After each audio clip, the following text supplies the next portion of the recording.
That is, until a young reporter named John Walzak starts digging. I'm standing right in the middle of Portage Pass in Alaska. What he finds is one of the strangest stories you've never heard. Did he indicate what was in the suitcase? He said it was a bomb. So join John as he tries to figure out what happened to Congressman Hale Boggs and Nick Begich. It was a big thing for them to be missing. Listen to Missing in Alaska on the iHeart Radio app or wherever you find your favorite shows. Chris Domine is a husband and a father. Chris is an athlete. Chris is even an Ironman. But 10 years ago, Chris was facing a very different story because his kidneys were failing. Basically, the doctor said, if you don't get a kidney transplant and if you don't do dialysis, you are going to die. Fortunately, Chris received a second chance at life, made possible by an organ donor. You know, your well-being changes from loss of hope to better times ahead. More than 100 million people in America are registered organ, eye, and tissue donors. People of every age and ethnicity, because they believe it's the right thing to do. Imagine what you can make possible by leaving behind the gift of life. Learn more and sign up as an organ, eye, and tissue donor. Go to organdonor.gov. A message from the U.S. Department of Health and Human Services, Health Resources and Services Administration. When I was little, I didn't talk for a long time. I was sensitive to lights and sounds, so I built secret hiding places where they couldn't get in. Sometimes I do the same things over and over, until one day I found out I had autism. My family got me help. Slowly, I learned how to live with it better. Early intervention can make a lifetime of difference. Learn the signs at autismspeaks.org/signs. Brought to you by Autism Speaks and the Ad Council. Fox Sports Radio 1400, WCOS Columbia, an iHeart radio station.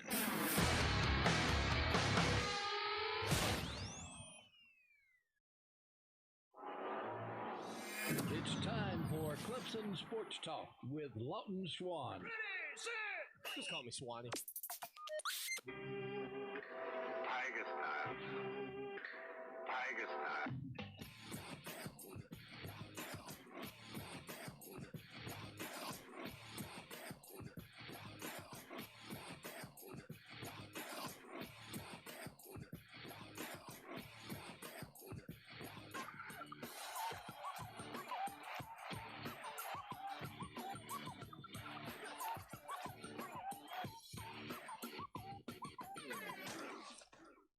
Finally, Clemson Sports Talk has come back to Drive Time. Hello, everyone. Lawton Swan back in the saddle once again. It is the show that shakes the Southland. Clemson Sports Talk for you each and every afternoon as you make your way around the great state of South Carolina and beyond. A little programming note, we are off all next week, and over the next couple of days, we're going to be rocking and rolling with some best ofs throughout the program as well. So we will get those up and rocking and rolling for you here on the program today. Tim Beret coming up in hour number 2 as well, though. It'll be a great opportunity for us to talk with him about the 1981 National Championship game and the 2016 National Championship. This, that, and the other with Tim Beret coming up in hour number 2. Yesterday on the program, we caught up with Chris Landry from LandryFootball.com, but what you may have missed was our interview we had with him a little over a week ago now. We'll reset that one for you here on the show that shakes the Southland. Now, for the people that may not know your name yet, tell them a little bit about your background and sort of your role in college football and really scouting and recruiting. Well, my background, I was a college coach at LSU back years ago. Started off, did some high school coaching, but coached at LSU, went to school at LSU, and worked my way up to a full-time status there and was recruiting coordinator. Then I got into the NFL on Bill Belichick's staff in Cleveland and, worked with Saban and a number of guys and worked on the coaching staff, got into scouting. I'd done part-time scouting work for one of the NFL scouting arms, Blesto, for years and really had an interest in the personnel side and got moved on that side. Then moved on and ran the scouting combine for a little bit, then moved to Houston to run the Oilers scouting department, and then moved to Tennessee when the organization moved to Tennessee, and moved back home to my native state of Louisiana when my parents got ill, and looked after them and did consulting work and part-time work for different NFL teams. And it just grew into a consulting business that has been going on strong for some time. I do work for college programs and NFL teams on evaluating of and helping to set up, a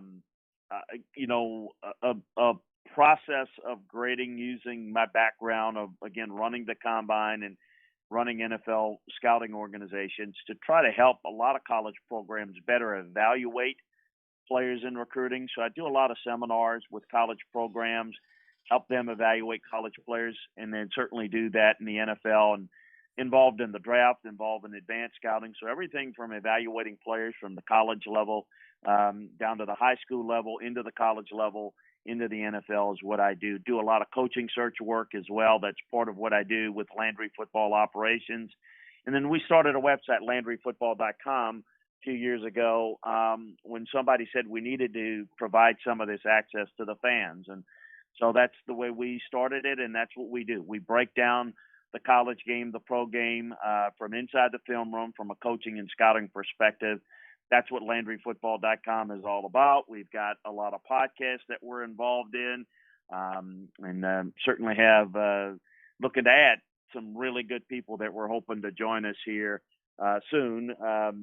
We break down each conference. We go around the country. We get it all. So that's a long-winded answer for where I've been, what I'm doing, and what we're all about. LandryFootball.com, on Twitter at LandryFootball. Chris Landry here on the show that shakes the Southland today. And so, Chris, from that standpoint, when you look at, and this is why I really wanted to get you on here today as we get closer and closer to the college football season, just to look at some of those key players on Clemson's roster right now and some of your evaluations of them and what you see. So let's start with, obviously, maybe the biggest name in college football, Trevor Lawrence. Just from the physicality standpoint, you don't see quarterbacks that really look the way he looks and yet can do the things that he's done with his feet in matchups like you saw against Ohio State, breaking off a huge touchdown run in that game. What do you make of a guy like Trevor Lawrence and his aspirations for what the future could hold? Well, the first thing about Trevor, it certainly jumps out at you, is the physical skill set. And I remembered him, obviously, in high school coming out of Georgia. And the first real eye-opening, because I saw the tape and you see the physical skills. But when I went and visited with the coaches there at Clemson that spring, they kept saying, this kid's special. And they're not talking physical skills. They're talking about his presence, his leadership skills, that I thought, they thought this guy could really take command of the team pretty early. That's a little unusual to have that sort of presence with you. And listen, you spend a little time, and certainly he's a guy that is very impressive. But the people that are coaching him every day, that I've known for years, really that really stood out to me. And so I had a feeling going in, and I even said it, that don't be surprised if, while Kelly Bryant will likely start the season, that Dabo is that type of guy that will go in, and that staff's always been the type, hey, the next guy up, the veteran, that Trevor Lawrence is going to be the guy, and he's likely going to be the guy sooner than later. So it didn't surprise me that he stepped onto the stage early, kind of took command. And, the thing about it is he's still a young guy. He's still learning the game. And he's got a long way to go. I mean, he can get a whole lot better, which is scary, but his physical skills are unique. Yes, there's a lot of talent around him, and a lot of the production has been a little bit of, you throw into some guys that are going to win 50-50 balls, and he makes a lot of plays. But more impressive than that is how he's becoming a little bit better command of things. Last year, some of the tape early, sloppy throws, sloppy footwork. He's learned how to make the most out of your game. You don't always rely on your physical skill set. And I think he's learning to do that. And I think that's why he's got such a good career, beyond this year in the pro game, but still in his eyes, I know has a lot that he wants to prove before he leaves Clemson. Chris Landry, LandryFootball.com, on the show that shakes the Southland, Clemson Sports Talk today. So take us back to that national championship game. You're there in Louisiana. You know that LSU program. A lot of people put Clemson's loss on Trevor Lawrence's shoulders for whatever reason. What did you see from Lawrence in that game that either A, maybe concerned you, or B, that you looked at and said, you know what, that's just a young kid that'll improve and grow? Well, I think the biggest thing going into that game and during the course of that game was the innate pressure that it puts on your offense to be perfect. Because LSU last year, with a few exceptions, quarter by quarter, game by game, was darn near perfect. They scored an inordinate amount of points. They, first half against Florida, struggled. Auburn threw some things at them that, were not quite, but offensively, that offense clicked all year long. So you go into that game, to use a basketball analogy, is you got to keep up. And I thought what that did is put a lot of pressure on Clemson's offense because, look, no one had the answer, and they didn't play bad defense at Clemson. They were in position to make plays. LSU's athletes out-jumped them, and that's a little bit unusual because Clemson usually out-athletes other people. Even when they don't play their best, they find a way because they've got better athletes. In this case, it wasn't, and Joe Burrow was just sharp as a razor. And it just put a lot of pressure for the offense to be perfect for Clemson, and they weren't. And that's look, I know for a school that's made it a history of going to the playoffs and winning their fair share of championships that you expected all the time, I think they just ran into a buzzsaw. Whereas Alabama, they played in some shootouts, but they could rely on other things. I thought LSU did a good job defensively, mixing up their looks. I thought they confused Trevor a little bit, and I think because he was forcing it a little bit because we got to score every time mentality. Yeah.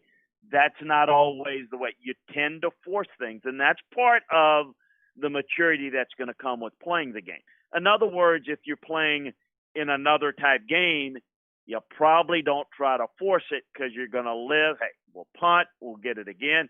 In this game, it felt like, my God, if we punt, we're going to be down again. We're going to be down even more and more. I think that creates a lot of, issues and a lot of extra pressure that I thought they just couldn't handle. I just thought LSU was better last year. They were just a little bit better than everybody that they played, and in some cases a lot better. And in this case, they just didn't have the answers. It was a really good Clemson team that ran into a buzzsaw. I think it was more about LSU and less about what Clemson didn't do personally. Sort of a twofold question here. Assuming Trevor Lawrence comes out, Chris, in your mindset, is he the number one overall draft pick this year after his junior season? And let's take it back a notch. Had he come out this past year, would he have been the number one draft pick over Joe Burrow in your estimation? Think he'll be number one this year, yes. Probably not. Probably the Bengals still take Burrow, but it would have been a discussion. I don't think there was there were some people in this draft that teams this year that liked Herbert and liked Tua. I think Trevor would have been in the mix. But here's the thing about it. It's not just about when the guy's available, but when he's ready. I still think that Joe Burrow is more ready right now. He's played more ball than Trevor, but I do think Trevor's got more physical skills so that, if you go and talk about this past draft, well, then you're really talking about a young Trevor Lawrence. I mean, you're talking about a guy that's done – now, I know Joe Burrow doesn't have great numbers, but Joe Burrow's played a lot of football. That means a lot.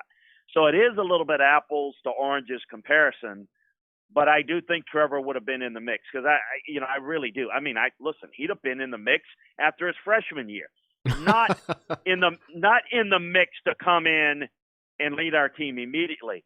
But everybody in the league that's quarterback shopping say, I'll take that kid at Clemson, and if he's a freshman, I'll groom him for a couple of years. Or if he's a junior, he's going to be a little closer to being ready. But I don't know that anybody says, nah, I'm not really sold on his game. He's got the goods. It's just a matter of how ready is he. And I think he's going to be more ready after this season than he was after last season, and even more than he was 2 years ago. So that's kind of how I look at it. It's not just about the physical skills. It's about the other things.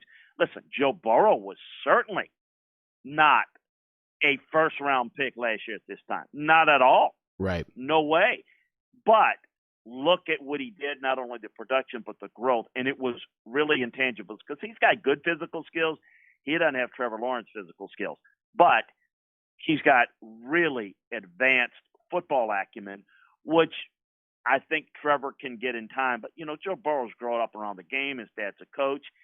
Joe Burrow had one class last year. He basically lived in the football realm. And so it was a kind of a magical year. But Trevor is going to be, I think, potentially great at the next level. He spent a lifetime covering football at all levels. Chris Landry here on Clemson Sports Talk today. So let's stay with a native from your state, Louisiana, Travis Etienne. Most people have him pegged as the number one running back in college football. He was a former 3-star, maybe a 4-star, depending on where you look. And you and I have talked in the past about, the rating systems, et cetera. But from that standpoint, what do you make of this kid and what really makes him so special heading into his senior season? Well, first of all, he does have talent. I think he was a little underrated coming out. But what it is his intangibles. He is a high-character individual. Yeah. He is a hard-nosed runner. He runs with great contact balance. He has great vision. He understands, blocking schemes. He's patient. He's disciplined as a runner. And those things are a little bit overlooked. I think people understand the intangibles of certain positions. I think they overlook that at running back. Hey, they just run it. It's just about speed. It's about quickness. He's got those things, but he can set up blocks very well. And that's why he's just gotten better and better and better. And I think he can be dynamic on the next level as a dual threat back in the modern game that can work in the passing game, be bright enough and effective enough to cut block people, be a 3-down back, be a feature back. How high? People always ask me, look, backs, he's one of those backs that can do a lot of things for you. Backs are plentiful. And it's not that they're devalued, but it's supply and demand, and there are a lot of good backs. I think he's in that elite category among the best backs in college football. But there are a number of them, so I don't know what that's going to mean for where he's going to go. But right now, he's the best back on my early draft board for 2021.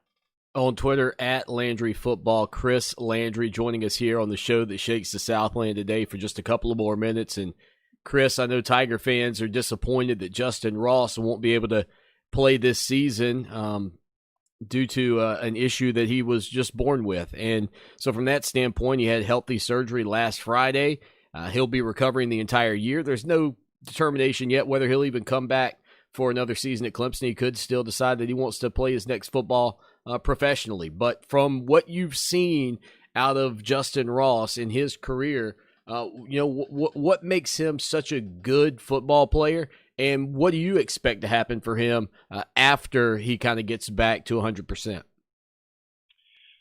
Size, strength, on the ball strength, the ability to go up and, high point the ball, make plays in traffic. It's all the physical skills that you look for.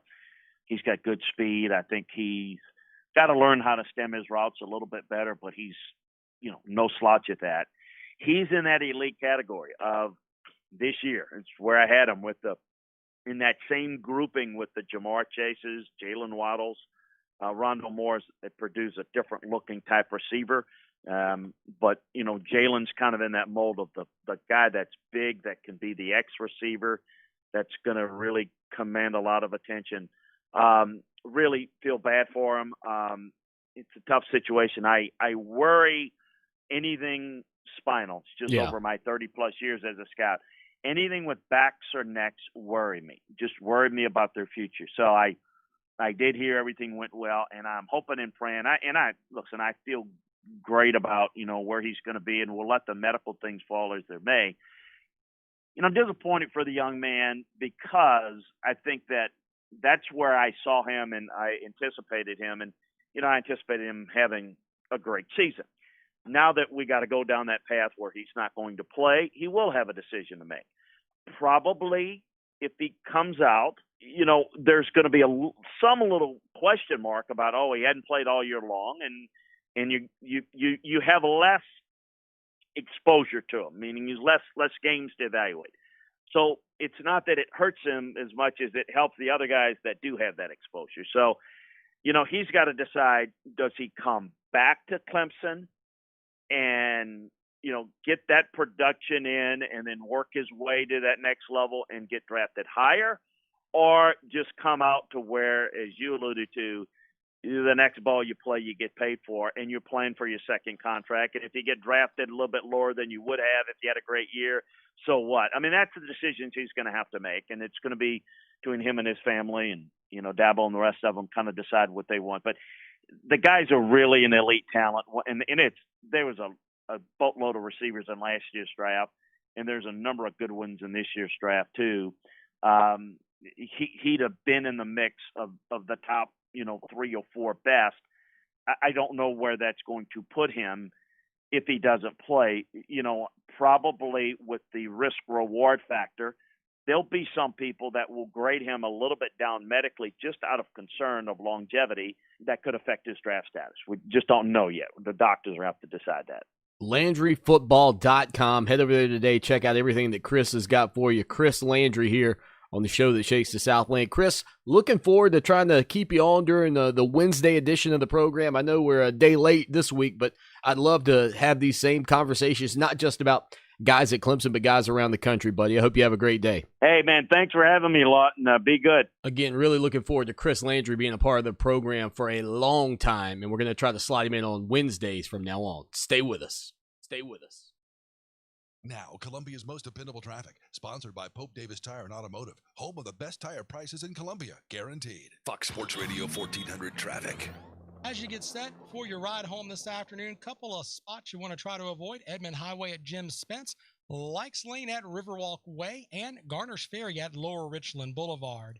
The 103.5 FM WVOC traffic tip line is 343-1055.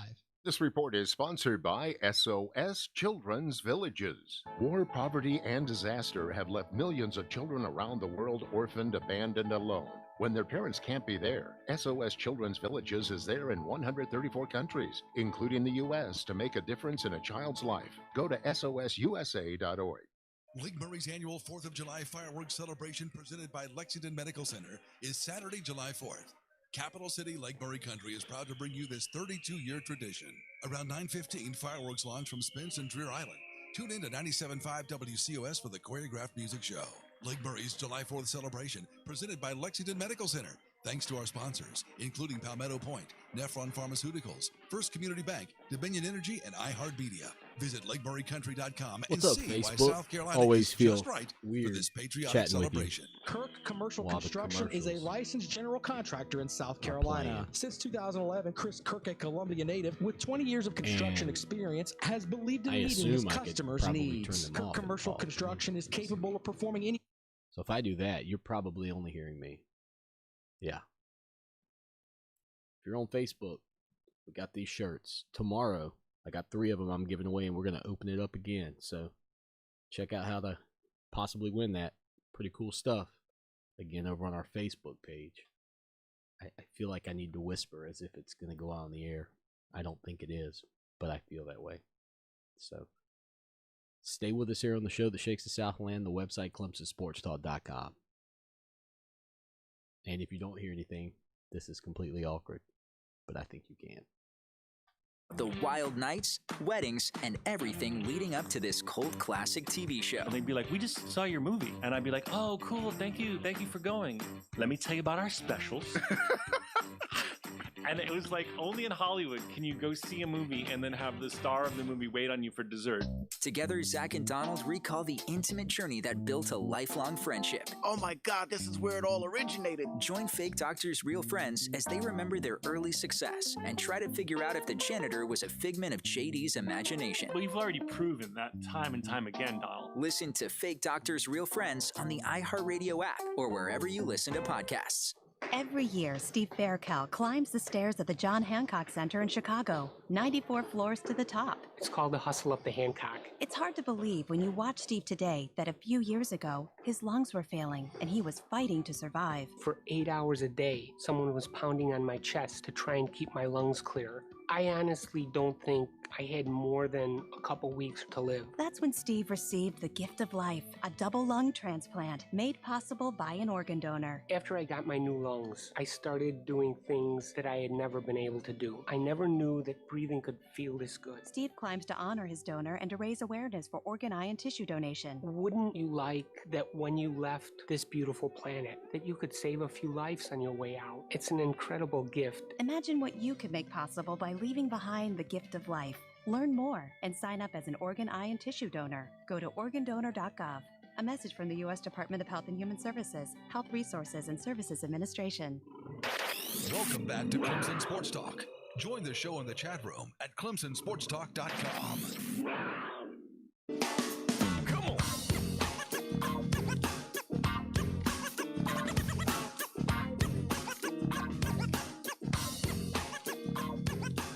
It is Clemson Sports Talk. Lawton Swan with you. We've got our full interview that we did with Bob Gillespie earlier this summer over on our website, but here's a snippet of that interview for you on the show that shakes the Southland. Well, another thing you brought up, Bob, is Bamberg Earhart and their baseball tradition. A lot of people in the Midlands may not realize this, but Coach Horton won, I think, 14 state titles down there. And yeah, well, Dave Horton's one of the legendary guys and just a great human being. In fact, one of my every writer who's done this for any length of time has a few of these stories that are just a little quirky. And mine with Dave Horton was I had just taken the job at the paper, and I really did not know, having been gone to college and all, I really didn't know what the sports scene was like in Orangeburg. So this is 76, I guess.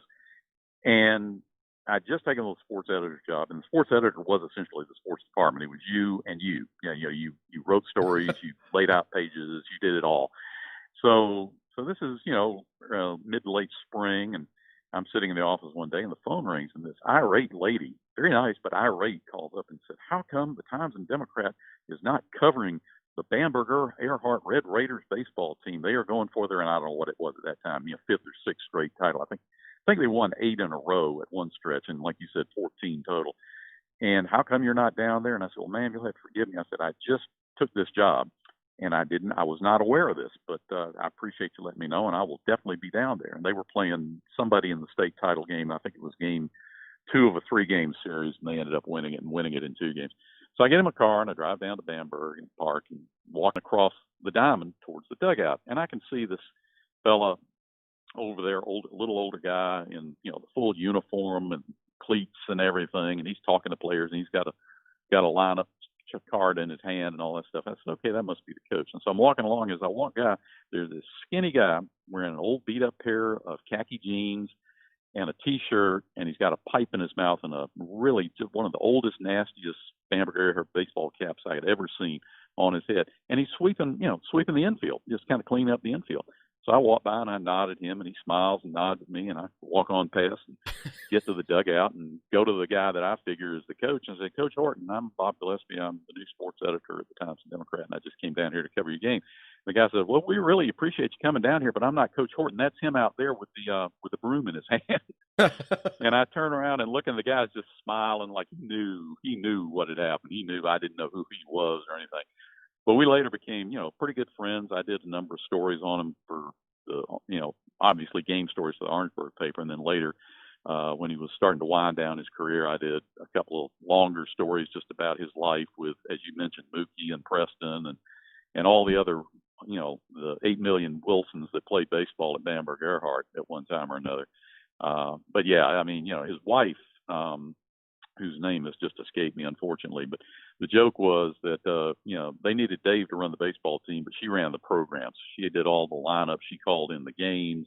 She made sure the kids got fed. I mean, all that sort of thing. And it was really a family operation down there at Bama iHeart. And I haven't seen Coach Horton in quite some time, but I understand he's still around and still, doing pretty well and following things. So those are kind of people that you just kind of look back and say, those people help make it special, and not only in their programs but in my life too. You would have covered Clemson and South Carolina and the rivalry. What are some great memories, I guess, through the years of games or storylines that you've kind of covered from that standpoint?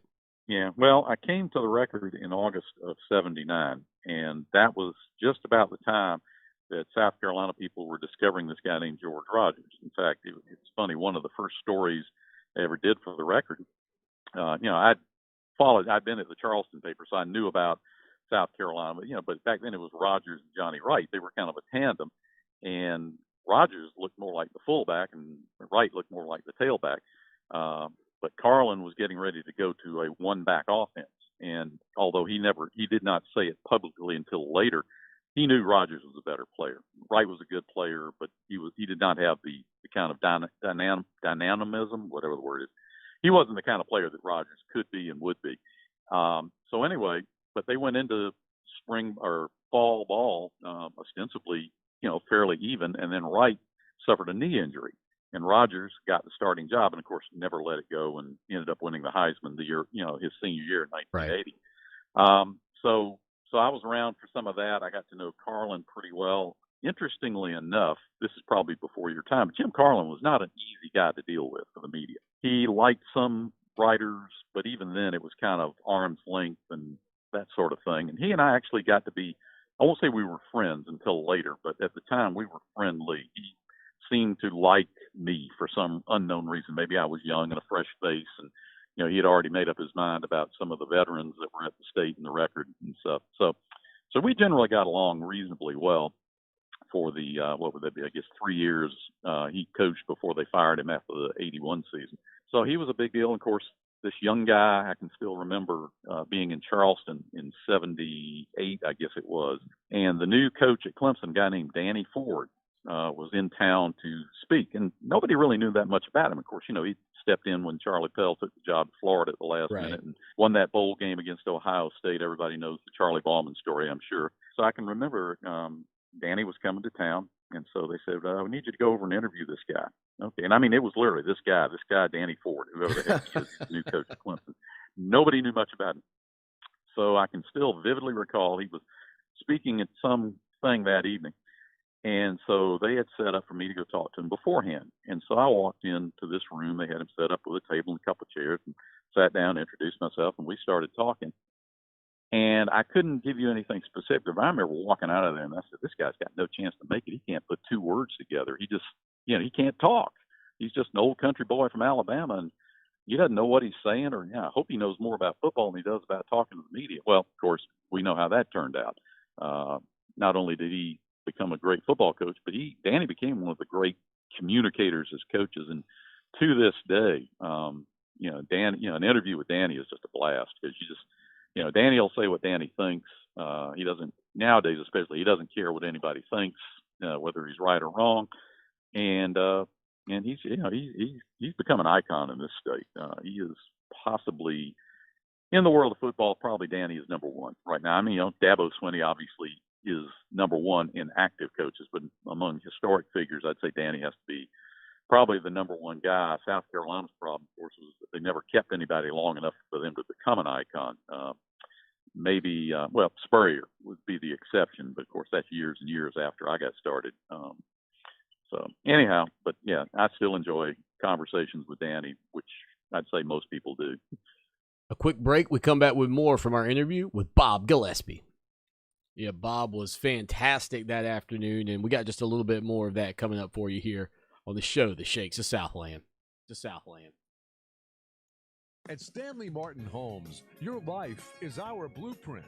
For over 53 years, Stanley Martin has been building homes to fit your lifestyle. Visit any of our local models for a self-guided tour or schedule a personal appointment with one of our neighborhood sales managers. Summertime is the best time for moving.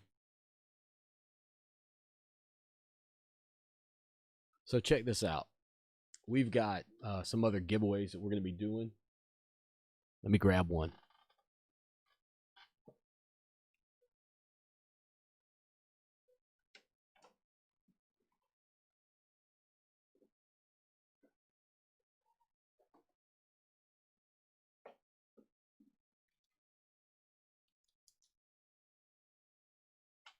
So in this box are some limited edition Clemson footballs in this case. And for subscribers and people who have signed up for our website, we're going to be giving some of these away too. So again, you don't have to subscribe. Obviously, it's going to be for anybody, but you have to be signed up on the website. So ClemsonSportsTalk.com. We're going to be drawing from anybody that signed up. I've got several of these. It's time to get them out of my house. Get them into yours. Radio app or wherever you listen to podcasts. Live from the $1,500 instant rebate AAA Heating and Air Weather Center. Yeah. All right, hold up. That was great and all, except I didn't show you. Here. Got to get these out. Got to get these to you. They don't need to be in my closet anymore. Again, that's for people who are signed up on our website. People who are premium subscribers or just people who are on the website. So make sure you go ahead and get your account, ClemsonSportsTalk.com. 66,000 disasters every year, most of them house fires. Red Cross President and CEO Gail McGovern says you need to develop an evacuation plan and practice it, especially with your children. It takes just 2 minutes for a home to be engulfed in flames. Practice those drills. We all think our kids know what to do. They don't.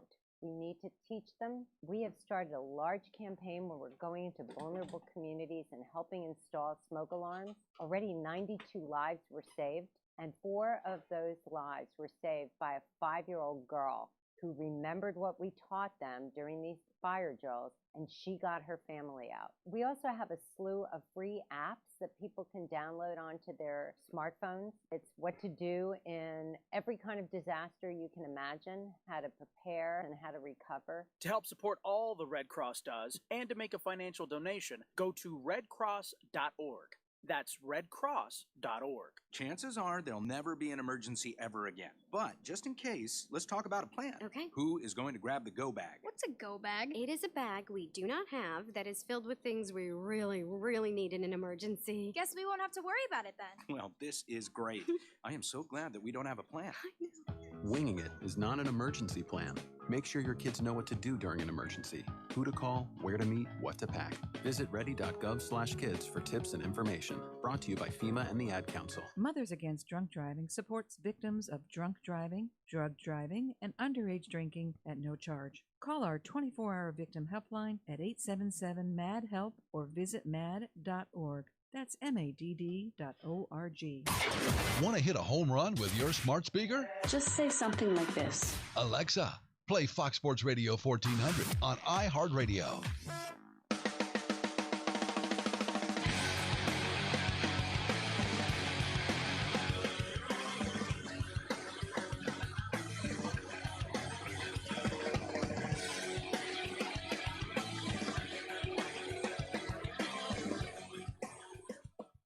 The show that shakes the Southland, Clemson Sports Talk on the Thursday afternoon. Again, programming note, we'll try to remind you this over the next 2 days. We are off all next week, and we'll be re-racking some good stuff for you here on the show over the next day or two, including live interviews as well. But we were listening to Bob Gillespie before the break, and this full article or this full audio is over on our website right now. Go check it out, ClemsonSportsTalk.com after the program, and let us know what you think. But here's another little snippet from that interview.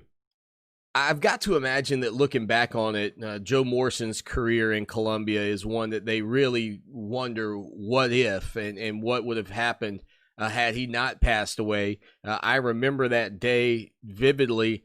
Where do you think this program would be had Joe Morrison not died just after playing a racquetball game over at the Saul Blott PE Center. I think about, his tragic passing while still coaching and, maybe what that did to the program, so to speak. I mean, we've seen things like Skip Prosser at Wake Forest.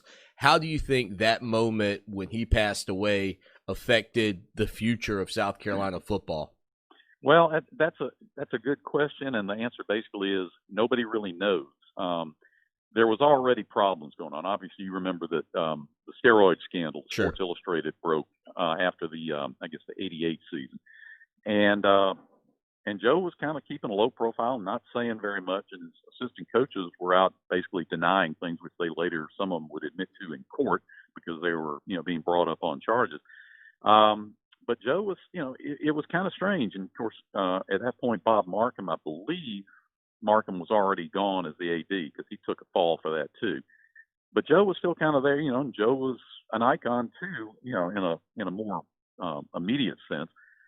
And so would he have survived? And I mean, not literally, but would he have survived as coach? Because the more that came out about steroids and what the coaches knew and what they had done and how basically corrupt the program was, I don't know that he would have survived at the end, but we will never know. He died, as somebody once said, and I don't mean this harshly, but they said Joe Morrison dying was the best thing that ever happened to King Dixon because he didn't have to fire him. He could just say, well, sorry, he's gone. We're going to get a new coach. And of course, they went out and hired Sparky Wood. So yeah, there's a lot of speculation over the years as to what, could Joe have survived as coach here? My feeling is that I really don't know. I'll be honest with you. At the time, I would have probably told you, well, he's such a big deal. But then this is a national scandal. I mean, this was all over the TV and all over newspapers and everything for months and months. And ironically, of course, I think it was 4 coaches who were charged ultimately. None, he was never charged. Of course, by the time they got to that point, I believe he had already passed away. And 3 of the coaches ended up pleading guilty. And one coach, Tom Gadd, their one-time defensive coordinator, decided, nope, I'm going to trial. And he got off. And I remember talking to some of the other coaches and thinking, well, dang, if I'd known that, I'd have gone to trial too.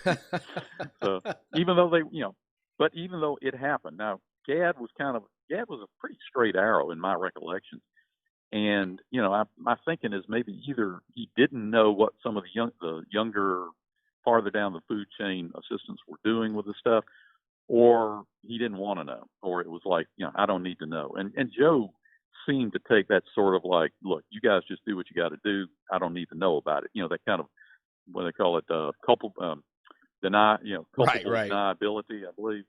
And so I don't know. It might have been that because again, they were still fairly successful. They'd come off 2 8-win seasons and 2 bowl games when all this broke in '88. So. And Todd Ellis was, a young quarterback. They were expecting great things out of him going into his junior and senior season. So you don't know. He might have been able to weather the storm. Fire, do like a lot of them do. Fire a bunch of assistant coaches and bring in some new, supposedly squeaky clean assistants and ride it out. I don't know, and we'll never know. Well, and I think about, and maybe this is the biggest thing about his legacy, Morrison's legacy at South Carolina for me, were the changes that he brought in. And even as a young kid growing up a Clemson guy, you knew about the fire ant defense. You knew about the black jerseys. You knew about those things. And I think when you can do that at a program, create sort of a new culture, I think you see that at Clemson with Dabo Swinney. I think that's what's the most intriguing part of what Morrison was doing at South Carolina to me, is that there was an excitement and a freshness and something different felt like it was brewing when I was a kid. Yeah, I would agree with you 100%. And in that sense, and not just Morrison, but really his staff, because a lot of those things that came about, the fire ants, the black uniforms, black magic and all this stuff, some of that didn't come so much from Joe, although Joe didn't, Joe signed off on it, but it was young guys, again, it was Jim Washburn and Tom Gadd and Tom McMahon and just, a bunch of other ones, Tank Black before his fall from grace. They were ahead of the game because you think about it, nowadays, coaches want to build a brand. They want something that they can say, this is South Carolina football. This is Clemson football. This is Notre Dame football, whatever. And these guys were ahead of the game. They realized that, Jim Carlin, the predecessor, and then Richard Bell for one season, had been just kind of old school coaches, uniforms. We're going to wear the red, we're going to wear the same uniform we wore last year. We're going to wear the same uniform on the road that we wore last year. Nothing. They weren't concerned about stuff like that. And Morrison wanted to kind of, either Morrison or the assistants, they wanted to put their own stamp on things. So that's when they started emphasizing the black uniforms and the all garnet uniforms and the whole fire ants thing. And there are a million stories. Even 2001. What's the old joke about how many thousands of people were there to see Gene Sarazen make the double eagle at the Masters? Well, I don't know how many people say that they were responsible for 2001. I've heard at least 3 or 4 that I know of, including a couple of assistant coaches. And Tommy Suggs, who still does, the color for the radio broadcast, says that the whole 2001 thing was his idea. And maybe it was. I don't know. There have been a lot of people who took credit for that.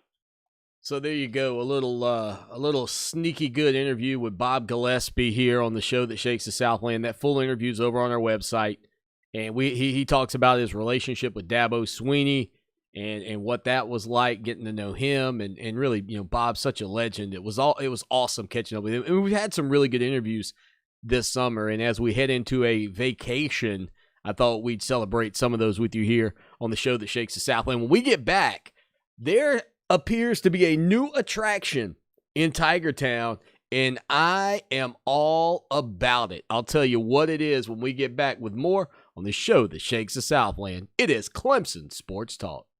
Check out the website, clemsonsportstalk.com.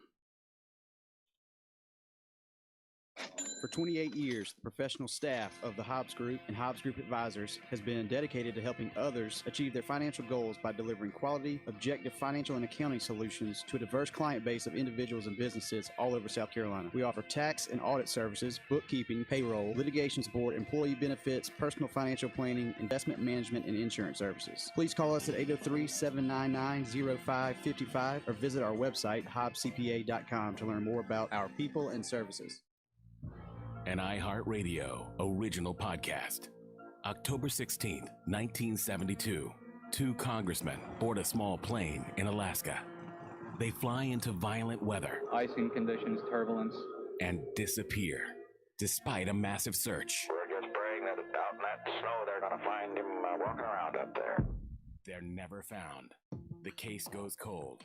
That is, until a young reporter named John Walzak starts digging. I'm standing right in the middle of Portage Pass in Alaska. What he finds is one of the strangest stories you've never heard. Did he indicate what was in the suitcase? He said it was a bomb.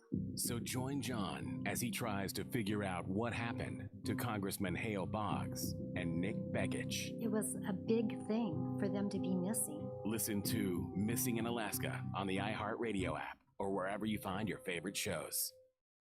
Hi, I'm Alicia Kaufman Quinton. My daddy, Billy Kaufman, opened Kaufman's Meat Plant at our present location in 1955. My family still works hard every day to ensure fresh quality cuts of beef, pork, and poultry. How about a tasty T-bone, ribeye, or New York strip steak? But to order at Kaufman's Meat Place, just look for the signs near the intersection of US 1 and I-20 in Lexington. Call us at 356-0076 to place your order. Kaufman's Meat and Place, when you want the very best your money can buy.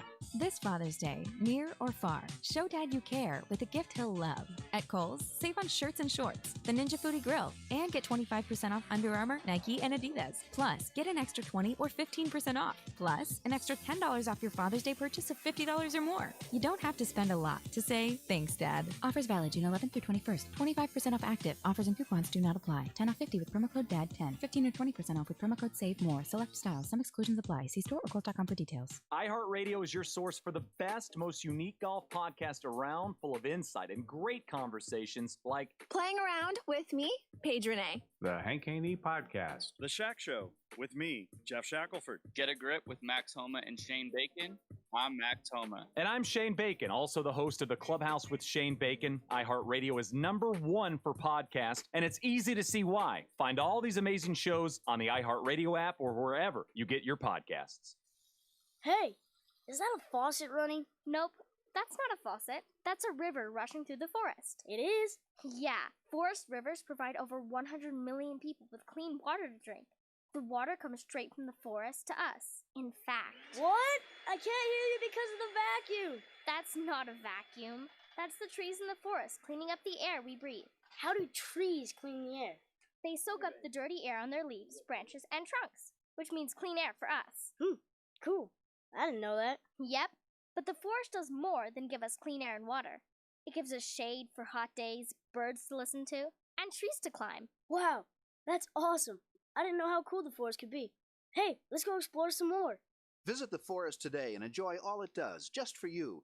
To learn more about the forest and find one near you, go to discovertheforest.org.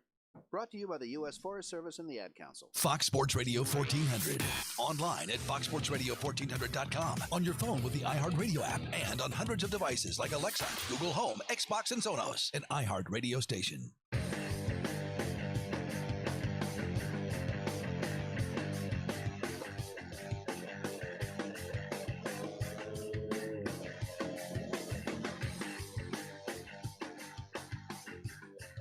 Clemson Sports Talk, Lawton Swan on a Thursday. Tim Beret coming up and a special guest a little later in the program as well.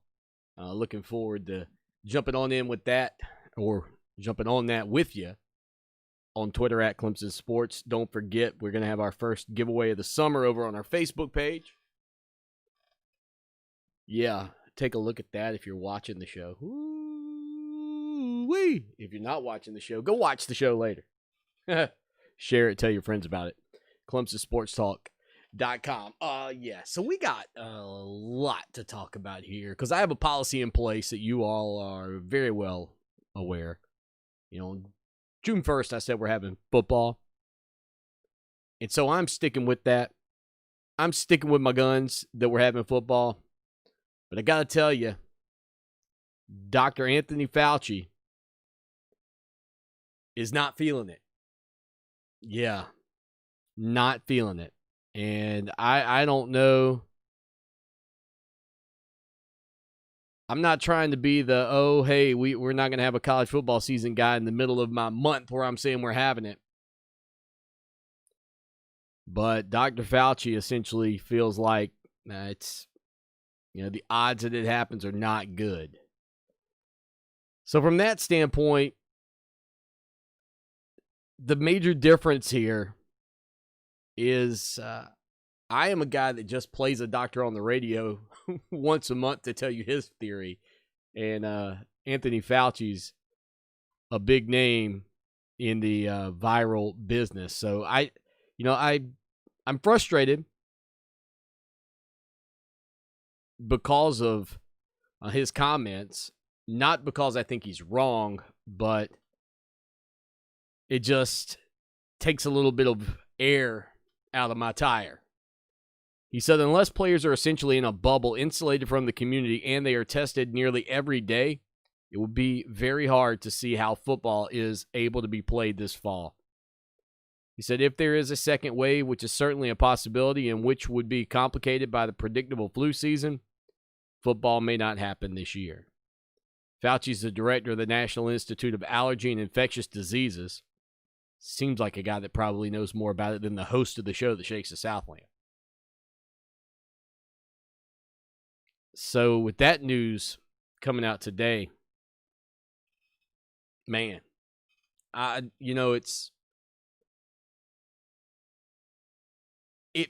what this feels like. This feels like if you were a child and you were working up for your big birthday, couldn't wait, you know what's coming. It's looming. And then all of a sudden, everything you thought was going to happen falls through. That's how I kind of feel right now. My heart's a little hurt more than anything.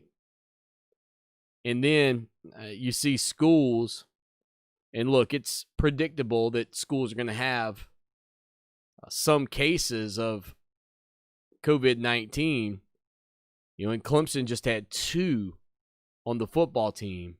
But there are other programs out there, like Kansas State, who confirmed that 8 of their student athletes have tested positive for COVID-19.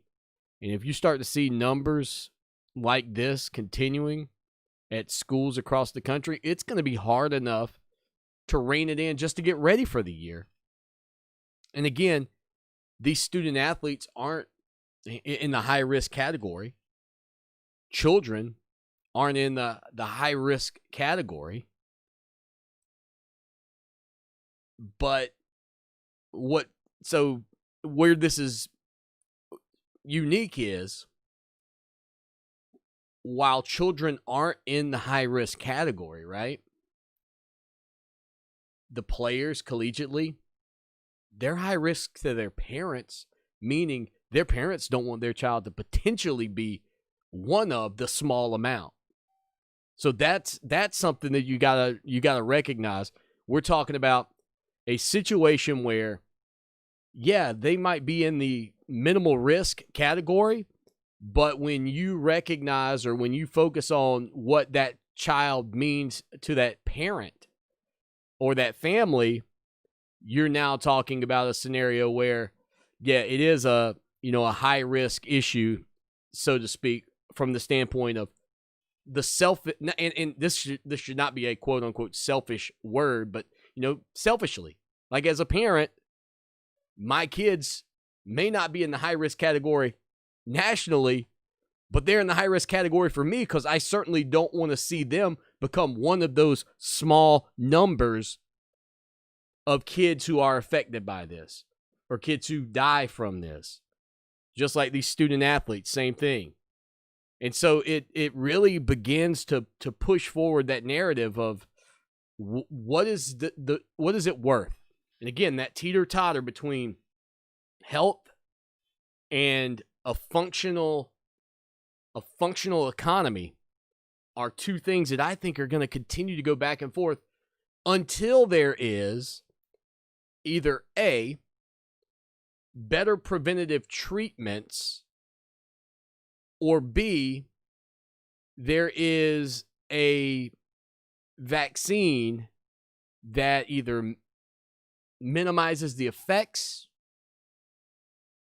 or, essentially does similarly to what the flu shot does, which is not always prevent it, but minimizes the numbers. And until then, I think these tough conversations that we don't want to hear as sports fans are going to keep cropping up and popping up everywhere that you turn. The good news is there's still a long time for before the college football season. The bad news is the things that Dr. Fauci said today, and the numbers of COVID cases in the state of South Carolina, nearly 1,000 today. Again, death rates are something to monitor, but there becomes a point where slowing it down again becomes exceedingly more difficult. And I don't know when or where or how, we might hit that mark. I wish I could snap my fingers and go away and we just get ready for college football season, but I can't. And hearing Dr. Fauci today say that, I'm just thankful I've got another couple of weeks until I have to make my next prediction on what we're going to do with college football. Tim Beret joins the show in hour number 2. Stay with us. Clemson Sports Talk with Lawton Swan on Columbia's home for sports, Fox Sports Radio 1400. Now, Columbia's most dependable traffic, sponsored by Pope Davis Tire and Automotive, home of the best tire prices in Columbia, guaranteed. Fox Sports Radio 1400 traffic. As you get set for your ride home this afternoon, couple of spots you want to try to avoid: Edmond Highway at Jim Spence, Likes Lane at Riverwalk Way, and Garner's Ferry at Lower Richland Boulevard. The 103.5 FM WVOC traffic tip line is 343-1055. This report is sponsored by SOS Children's Villages. War, poverty, and disaster have left millions of children around the world orphaned, abandoned, alone. When their parents can't be there, SOS Children's Villages is there in 134 countries, including the U.S., to make a difference in a child's life. Go to sosusa.org. Hi, this is Kevin Hunter with Simplified Office Systems. We're here to help you with your home office. Whether you need a large multifunction device or something simple to sit on your desk, we can help with that. We offer products and strategies from HP. We also, with every product, give you remote support, troubleshooting, setup support, whatever you need, we are here to help. We can even put a Clemson logo on that new copy. Contact us by visiting mysimplifiedoffice.com or call us at 888-914-7476. Stay safe, stay strong.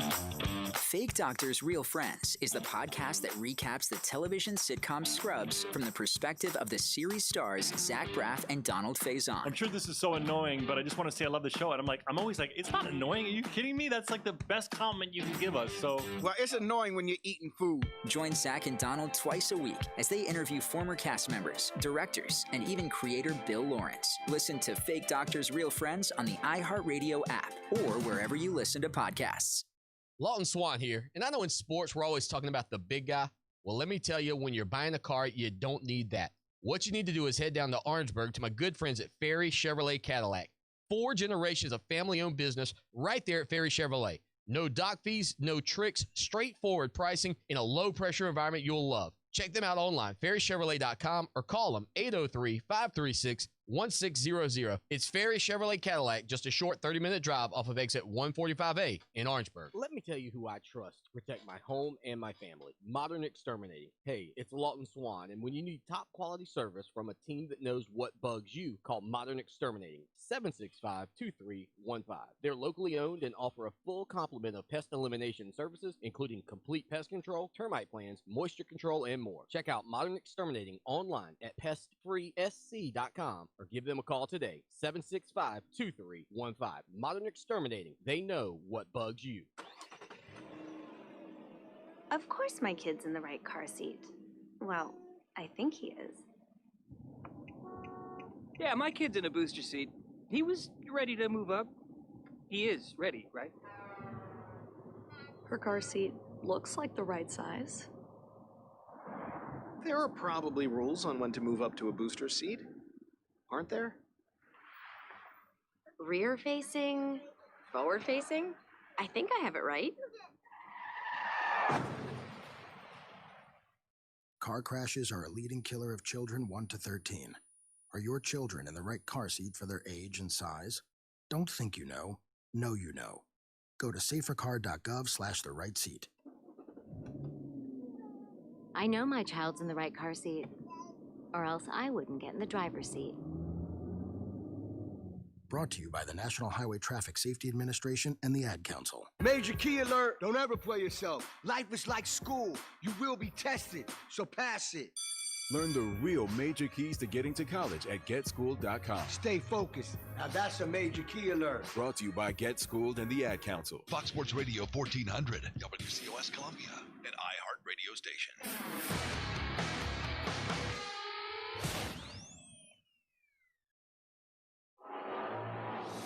It's time for Clemson Sports Talk with Lawton Swan. Ready, set! Just call me Swanee. Tiger style. Tiger style.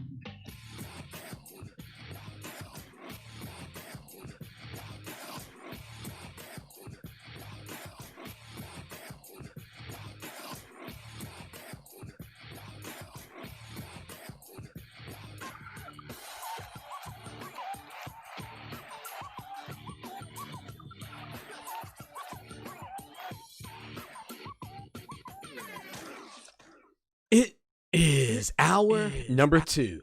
That's drive time right here on the show that shakes the Southland. Clemson Sports Talk, legendary Clemson SID. Tim Beret coming up here on the program to join us. We'll talk with him about a little bit of everything going on from the past in Tiger Town to the present. Tim Beret's on Twitter at Tim Beret. Make sure you go over there and follow him. And again, our website, ClemsonSportsTalk.com, on Twitter at Clemson Sports. We're on Instagram and Facebook as well. Come hang out and be a part of things. But without further ado, out to the guest line we go. Tim Beret. Tim, welcome back into the program on another Thursday afternoon. Just getting ready for a beautiful weekend. But I'll tell you what, the weather might be the storyline right now in the state of South Carolina. It's just been beautiful. It almost feels like we're preparing for college football season. I know. I feel like I could be in Connecticut. Actually, I got a thing on my phone that compares the temperatures between. I got one for the Connecticut, South Bend, and Clemson, and they're all about the same.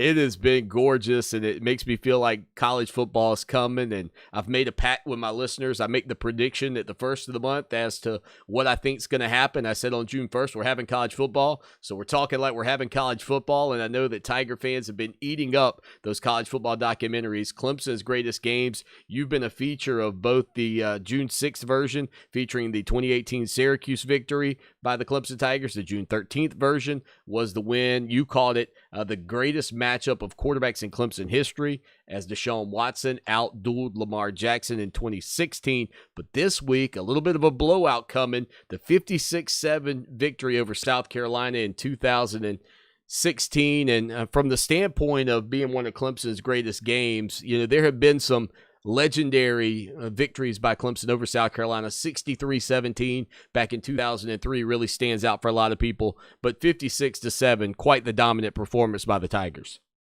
Yeah, it's interesting. It's almost like Clemson fans hold that 2003 game in higher regard, even though the game that you speak of, the 56-7 game, was actually a larger margin of victory. Maybe it was because it was on the road, I guess, the 2003 game, and Clemson was making a run.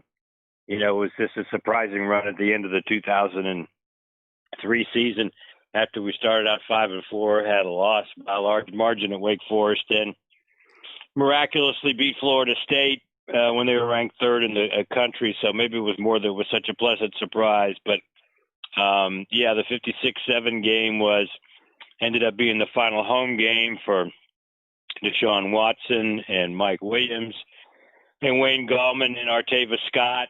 And, those guys had outstanding games. Deshaun had a big day throwing the ball. Mike Williams had 3 touchdown passes. I was surprised to research at the time that he was the first Clemson receiver to have 3 touchdown receptions in a game in the history of the South Carolina series. And of course, one of them, he kind of dragged a South Carolina defensive back with him. Whirling dervish. Whirling dervish into the end zone. Pretty impressive. Yeah, Mike had a great year in 2015, which was remarkable considering he had that severe neck injury that he missed almost all of the 2015 season. Yeah, 6 touchdown passes in that game for Deshaun Watson as well, a 56-7 win by the Clemson Tigers. And to think about, too, you compared the margin of victory in that game versus the 63-17 game. I think the other thing that made that 63-17 game stand out so much to me was, in addition to sort of making that late season run as Clemson would, capping things with a victory over Tennessee in Atlanta, but more so was the fact that the gap between the two teams didn't seem nearly as large as it did during this 56-7 victory by the Tigers. Yeah, you're right. That was the case going into the game in 2003. But I guess that win gave Clemson an 8-4 regular season, record, and certainly didn't think they were going to get there after that Wake Forest game I talked about earlier. And South Carolina had some good seasons under Coach Holtz, had consecutive bowl wins, I think, against Ohio State a couple of years earlier than that. So, that certainly had, something to do with it also. But that was quite a dominating performance by Charlie Whitehurst. I remember him throwing 4 touchdown passes in the game, and really was able to make the correct decisions to pick on the South Carolina safeties in that game. A lot of them were passes over the middle. Well, and you look at the Clemson Tigers and the run they've been on, it's been just incredible, I think, for so many people. And, to think about where this program was when you arrived back in 1978, sort of making their way towards that first national championship in the 1981 season. From that standpoint, media coverage and just the hype around being in the college football playoff in 2016 and seeing it from that perspective as well, there wasn't a quote-unquote definitive national champion, if you will. It was number 1 Clemson, number 4 Nebraska. You had those mixed matchups where it wasn't always number 1 and number 2 because of conference affiliation. How much in your mind, Tim, did the college football playoff and the emphasis that went into a couple of games to get there and all of that change maybe I don't know if it's the magnitude of what those games mean, but was there a significant shift in your opinion? Do you mean the importance of the games in general on New Year's Day in 1981? Maybe not even that as much as how people saw it. I mean, there was even if Clemson wins the national title like they did in January 1st of 1982, even if they win the championship that day, there could still be debate. There could still be people that would say, no, I think it was this team. In this new era, it's sort of diminished that part of the argument. Yeah, no, you're right. You're right. You could come to the end of the season, many seasons, and have debates. Obviously, there have been 1997. I remember it was a split national championship. 1991, there was a split national championship. So you're right. It now it made it for interest. You had a lot more interesting games, on that one day on January 1st. I remember my last year at Notre Dame. Notre Dame was 5th in the AP poll going into the games of January 1st and jumped from 5th to 1st with all the things that happened. So you had every one of those bowl games had an impact on what was going to happen. And of course, the strange thing about it that young fans don't understand today. So we play number 1 ranked Texas, beat them 38-10 in a dominating fashion, but the game ends and it's like, well, are we going to be number 1 or not? Did we win the national championship or not? And you don't know until the next day when the poll comes out. Now, at the time, for Notre Dame to win, there was a feeling that Arkansas had to beat Oklahoma in the Orange Bowl at night. And I remember going to a victory party at the hotel, a lot of fans and players, and we were all watching, that game and cheering a Lou Holtz coached Arkansas team on to victory. And that's what happened. So when that happened, we thought, okay, I think this is going to happen, but you really didn't know until you got up the next day, and I want to say it was like 10 or 11 o'clock in the morning when everything had been totaled, and they called and said Notre Dame was number 1. Well, it's amazing because you do look at so many, like even if you go back, I don't know, for whatever reason, the NCF is listed several times. I don't know if that's the National College Football, something. I'm not sure, but Foundation in 81, there's like Nebraska listed, and Penn State, and Pittsburgh, and SMU, and Texas, who was 10-1-1.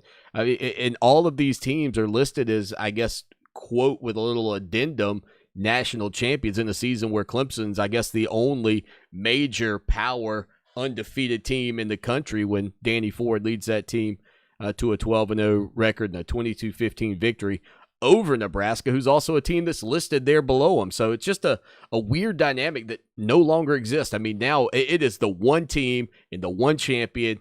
And, of course, that really got kicked off during the BCS era for a large degree. I know you had, one debate there along with Southern Cal and I think LSU back in 2003.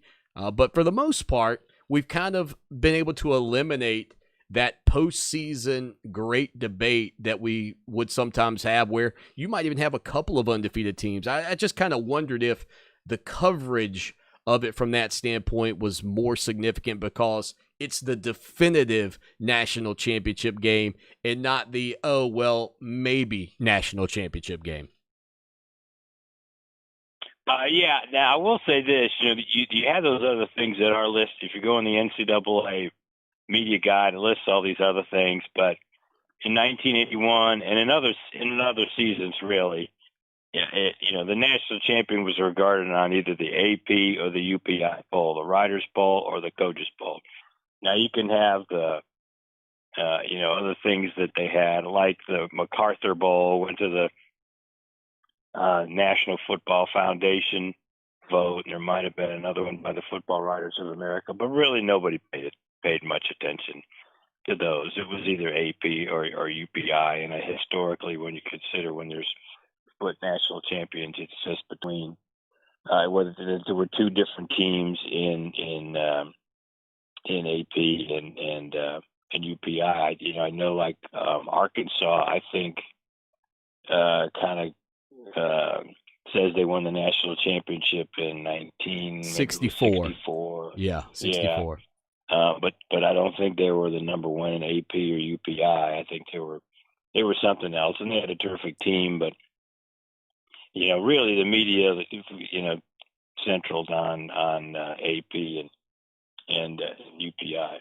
Tim, as somebody who's followed sports as long as you have, do you think that the college football playoff era will at some point supersede everything else that happened in the past? And meaning, like if we look at the NFL, it's the Super Bowl era. Nobody cares about the world championships, how many of the world championships the Chicago Bears have. Nobody cares. It's how many Super Bowls do they have.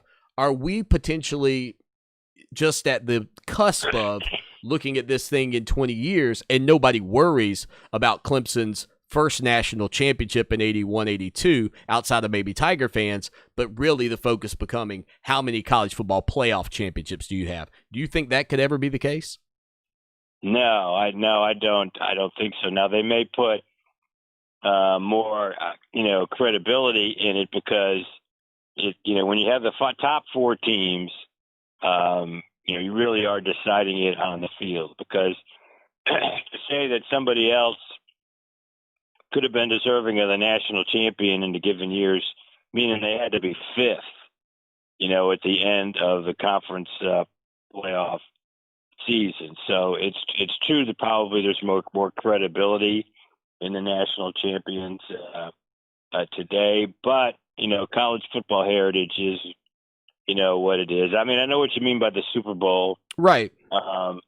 But people still revere Vince Lombardi's Green Bay Packer teams of the early '60s, and there wasn't any Super Bowl then. Now they did win the first two Super Bowls, but right.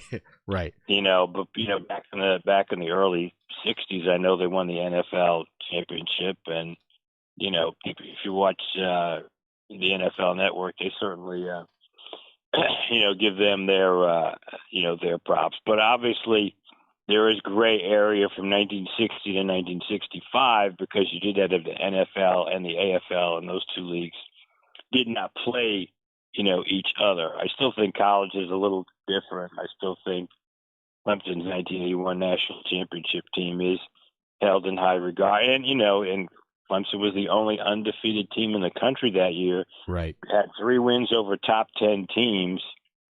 Penn State was the only other team in the nation that had 3 wins over top 10 teams that year, but they lost 48-14. I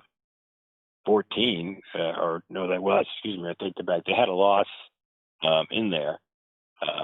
Pittsburgh was the one that lost to Penn State 48-14. But to answer your question overall, I don't think that's going to happen. Tim Beret here, dropping knowledge on the show that shakes the Southland. I think the other thing too, honestly, and maybe this is just Clemson bias per se, just kind of knowing the program, but when you look at the teams with claimed national titles, of 3 or more, you're talking Clemson, Florida State, Florida, Minnesota, Texas, LSU, Nebraska, Miami, Ohio State, Southern Cal, Oklahoma, Notre Dame, and Alabama.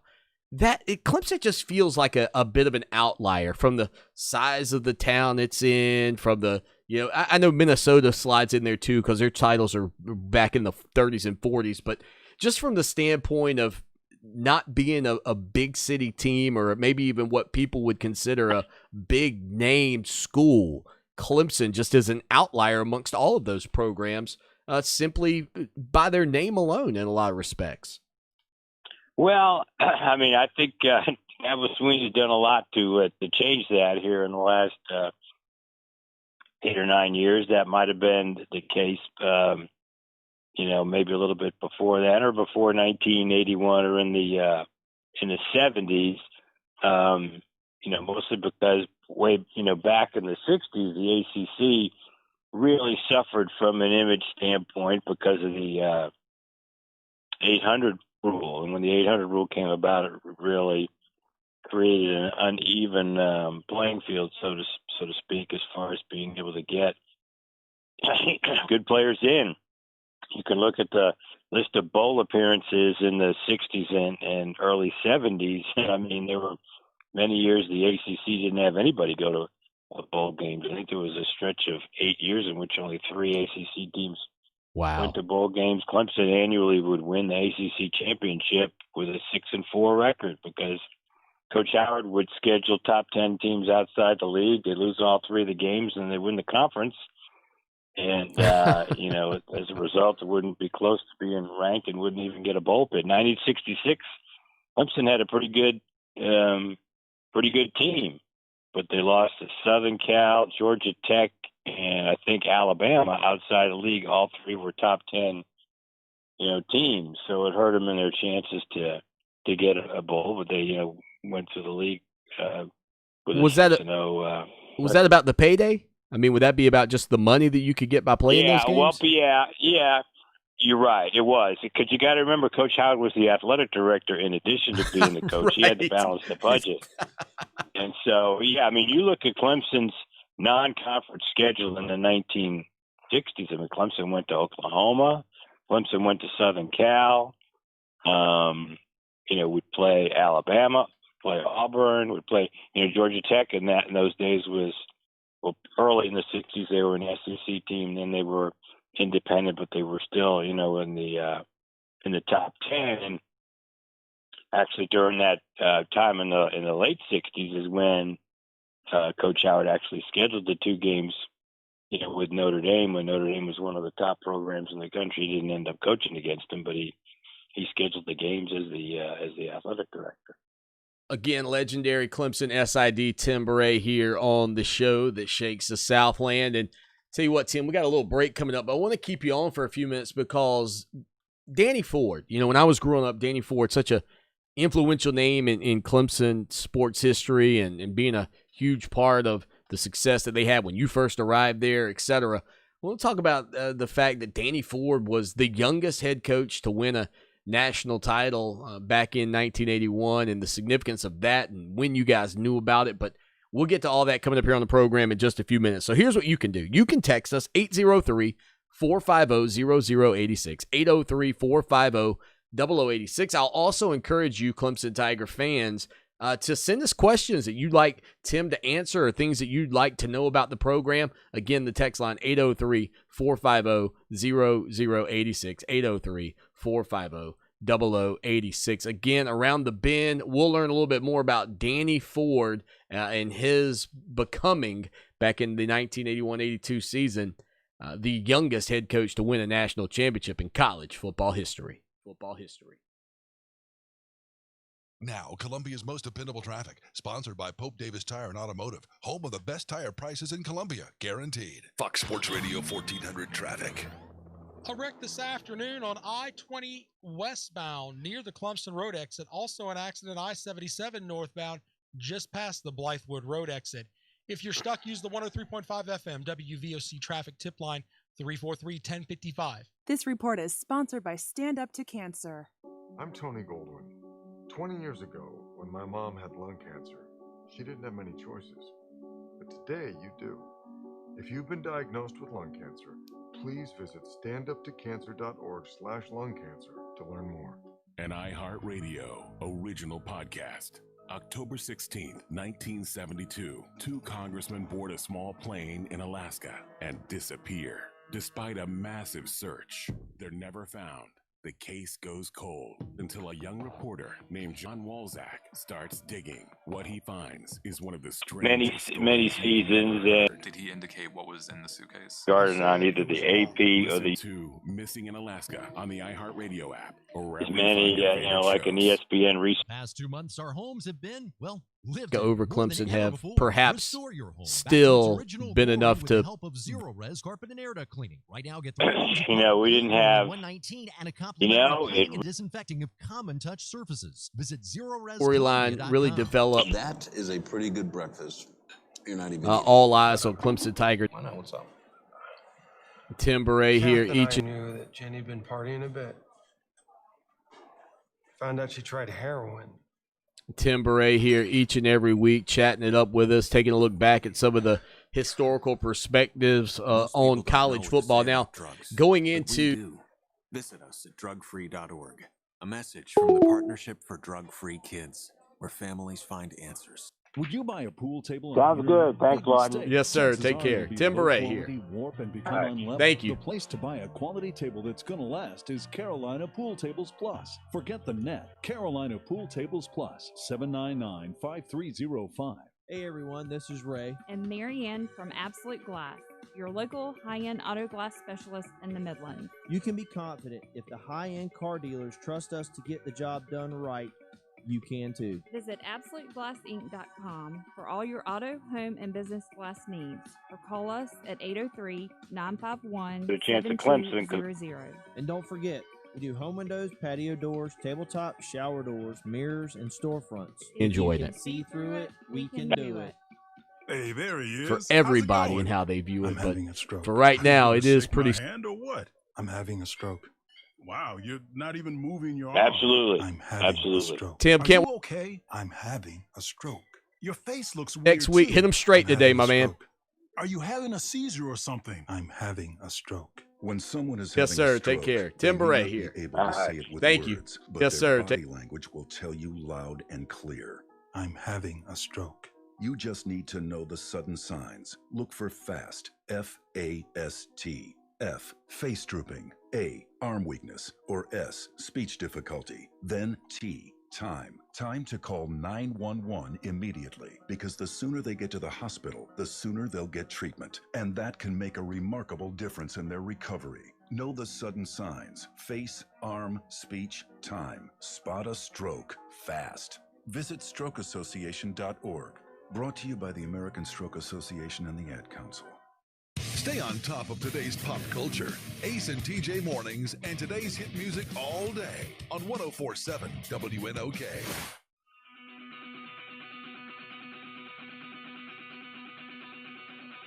Tim Beret here each and every week, chatting it up with us, taking a look back at some of the historical perspectives on college football. Now, going into that matchup with Nebraska in 1981, obviously all eyes on Clemson Tiger Nation were following Danny Ford. Was it a conversation before the game that he could be the youngest head coach to win a championship, or did that storyline really develop after the matchup when people started to recognize that he was only, 33 years old at the time?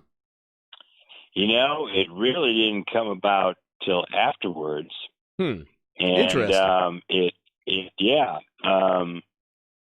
You know, we didn't have as many, like an ESPN research staff or whatever. I mean, we did, when he became the head coach, Mr. Bradley and I did research that he was the youngest head coach in the country.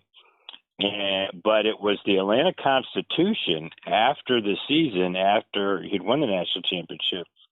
Somebody at the Atlanta Constitution, it might have been Tony Barnard, I don't remember, but wrote a story how, Coach Ford was the youngest, and that I think the second youngest was Bud Wilkinson, and then behind that was I was LSU's coach in 1958, who became South Carolina's coach. Dietzel, maybe? Is it Dietzel or? Yeah, Paul Dietzel. Paul Dietzel.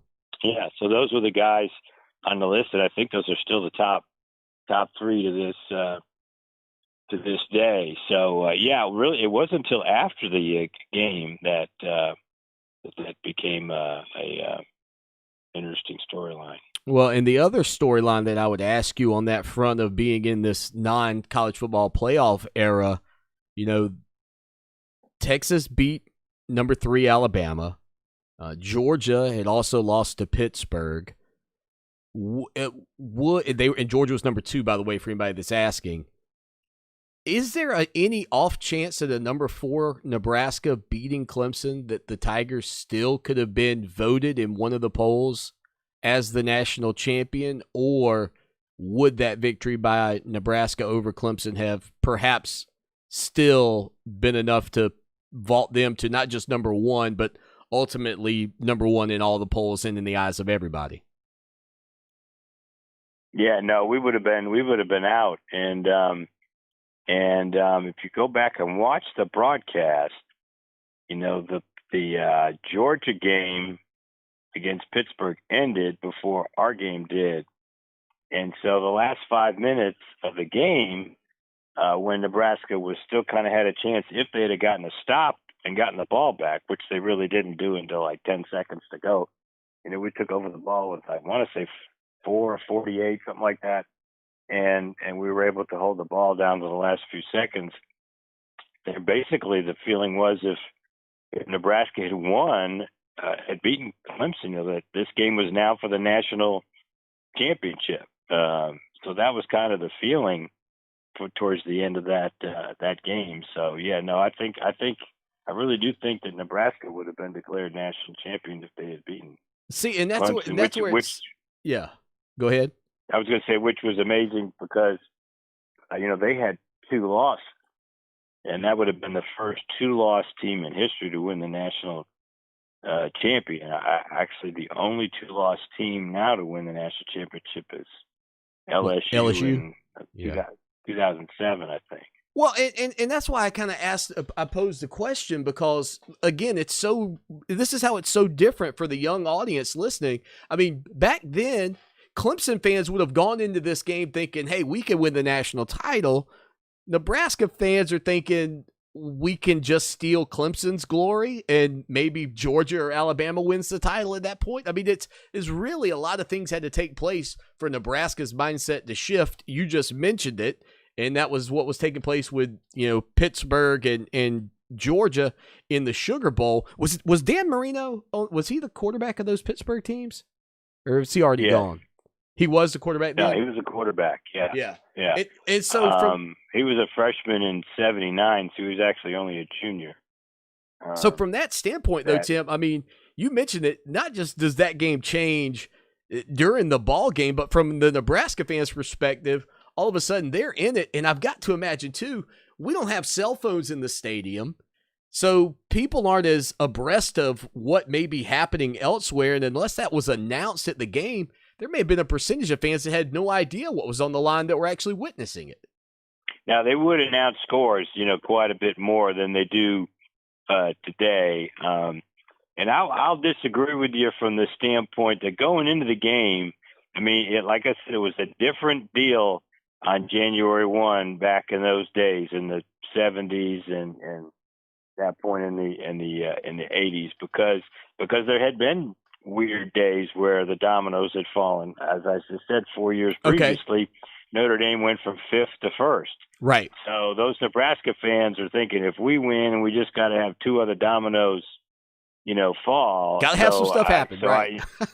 Yeah. So it was a little bit more frequently that stuff could happen on the last day. So I know. I think they went into that. They would go into that game feeling, hey, we got a chance. We don't have as good a chance at Clemson because Clemson was a situation. Clemson was really the only team on that day as win, and we're in because we would have been the only undefeated team, and we had beaten Georgia and we had beaten a top 10 North Carolina team. So like I said, with 3 top 10 wins out of the 12 games, we were in good shape. Unbelievable. Breaking it down with Tim Beret, looking up some of this stuff today, I think one of the other things that really stood out to me, just 16 bowl games back in 1981-82. Just 16. Is that what it was? Yeah. It really meant something, man. When you went to a bowl game in those days, you earned it. Oh, yeah. In what is it now? 40? It's a lot. Yeah. It's a lot. Yeah, I was thinking about like sponsoring a bowl myself, to be honest with you. I mean, we're doing okay here at Clemson Sports Talk. You never know. We might put one together. Yeah, that's why, from 48 to 59, Coach Howard took us to, I think, six bowl games in those times, and that was a huge accomplishment because there were a lot less than that. It might have only been 10 bowl games in that era. So that was quite an accomplishment for Coach Howard. Tim, well, thank you for sharing your memories of Clemson's run to that 81 national championship and sort of sharing the differences from that era to now. And I'm kind of with you. I don't know that in the I will say this, in the mind's eye of Clemson fans, I know that 3 national titles will not vanish. I don't know what it looks like in 20 years for everybody and how they view it, but for right now, it is pretty sweet where the Tigers are sitting. I know you got to be enjoying it. Absolutely. Tim, can't wait to catch up with you next week. Hit them straight today, my man. Sounds good. Hey, Tiger fans. Don Munson here, voice of the Clemson Tigers, and I want you to know there is no better way to support your Tigers than by being a member of IPTAY. Membership start at only $60 and provides critical support for our student athletes to be champions in the classroom and in athletic competition. Be a game changer and visit ClemsonTigers.com/IPTAY or call 1-800-CLEMSON to join IPTAY today. Hey golfers, have you been to the golf capital of the world yet? Myrtle Beach Golf offers a variety of custom packages featuring nearly 80 courses. Golfers have the option to create the exact experience they're looking for. Plus, Myrtle Beach Golf provides top-notch accommodations with over 15 resorts, all guaranteed to be a hole-in-one. Come join us for a short drive away in Myrtle Beach for your best golf trip by par. Book now at myrtlebeachgolf.com. If you're a customer of Clark's Lawn and Landscaping or Pest Control, just know because of COVID-19, they're taking every precaution possible to protect you and them. Because of our heightened sense of awareness of viruses, mosquitoes are responsible for more human deaths each year than any other animal or insect. Oh, it's true. Clark's Lawn and Landscaping can make sure your lawn is mosquito-free. This is the perfect time of the year to introduce yourself to Clark's Lawn and Landscaping at 781-4991. Online, clarksturfpro.com. Tonight's lows will dip down to the mid to upper 60s under clear skies. Tomorrow, late day storms, afternoon highs, low 90s. For Channel 25 ABC Columbia, I'm Chief Meteorologist John Farley. This report is sponsored by Compassion International. We're all feeling the weight of COVID-19, but for kids in poverty around the world, things are becoming desperate. Join Compassion International and provide for a family in poverty. Make your one-time $40 gift. Text HOPE to 83393. The iHeart Radio app now has over 300,000 of the best podcasts from around the globe, making us #1 for podcasts, but making it super easy for you to find what you're looking for. Dive into just about anything. You know what's funny? I didn't even know I liked podcasts, but then I saw them all over the app. It's sort of like Netflix for my podcasts, but it's free, which is way better. You can just get lost in it. Everything is on there. One app, one place. And of course, it's all free. Your music, your stations, and now #1 for podcasts. iHeartRadio. Take an ordinary putty knife and scrape off the old wax ring. Place the new wax ring over the flange, then line up the bolts with the bowl and gently set in place, making sure a proper seal is created with the flange and drain. Next. Dad? Yeah, sweetie. Is that an old plumbing manual? Oh, yeah, honey. We really need to get some new books. Right, do you want me to stop? Nah, I kind of want to know how it ends. Okay. Tighten the bolts, line up the flushing valve to the opening in the top of the bowl, and secure the tank with a screwdriver and crescent wrench. The smallest moments can have the biggest impact on a child's life. Take time to be a dad today. Call 877-4DAD-411 or visit fatherhood.gov. Brought to you by the U.S. Department of Health and Human Services and the Ad Council. More than 8,000 children in South Carolina need a caring adult to serve as their voice in family court. The time guardian ad litem volunteers spend investing in these children can change their lives forever. To volunteer, you must be 21 years old, able to pass a background check, and passionate about serving children. Become a guardian ad litem volunteer today and make a difference for tomorrow. For more information on how you can help, visit scgal.org. That's scgal.org. It's time to show your online assistant where you go for a good time. Okay, Google, play Fox Sports Radio 1400 on iHeartRadio.